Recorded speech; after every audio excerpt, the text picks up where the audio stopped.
grande maison, les enfants voyagent entre deux avions. Et par la suite, les chrétiens sont pauvres et sont dans le manquement, ils n'ont rien. Vous savez également qu'il y a des églises dans lesquelles les chrétiens sont bien, ils ont des voitures, ils sont beaux, ils sont belles, bien habillés, mais le serviteur de Dieu est comme un mendiant. Oui, mais on n'en parle pas. En tant que chrétien, apprenez à prendre soin des serviteurs de Dieu qui sont devant vous ou que le Seigneur a placés comme autorité établie sur vos vies. En le faisant, vous recevez. Il y a ce principe que j'applique, que j'avais dit au Seigneur. Seigneur, ne permet pas que je parte chez mon pasteur, chez mon père, dans le ministère, les mains vides. C'est un principe que j'ai adopté chez moi. Je n'ai pas chez lui avec les mains vides. Le jour que tu me vois aller là-bas, que je n'ai rien, sache qu'il n'a vraiment eu rien. Parfois, le transport, j'ai manqué.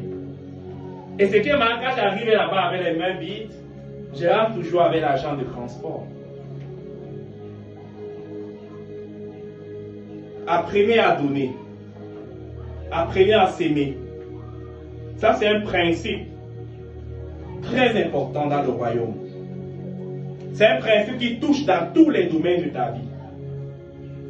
Le principe de la sémie et de la moisson de la récolte. Un enfant de Dieu qui ne sème pas ne récoltera pas. Je vais te dire une chose. Un enfant de Dieu qui ne sème pas sème quelque chose. Qu'est-ce qu'il sème? Le manquement. Il sème le manquement. Il va récolter le manquement extrême. Quand je parle du manquement, ce n'est pas seulement financièrement. Quand je parle de s'aimer, ce n'est pas seulement les finances. C'est bien d'autres choses. La participation, les idées, la prière, le sacrifice, toutes ces choses sont des semences. Le jeûne, l'intercession, ce sont des semences.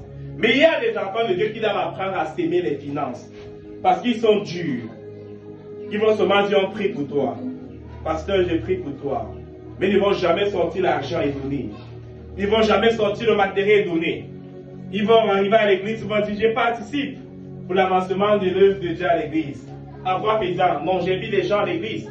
Non, l'église n'a pas besoin seulement de ton invitation. L'église où prospérer a besoin des finances. Le loyer coûte cher.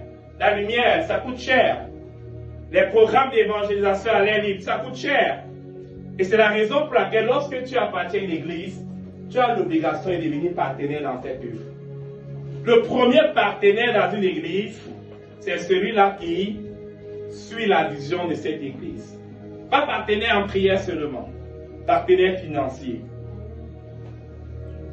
Tu dois être partenaire pour l'avancement de l'œuvre de Dieu.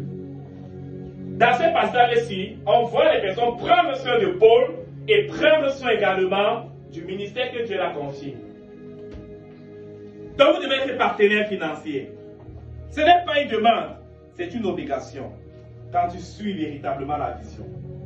Une personne qui refuse d'être partenaire dans une œuvre, c'est une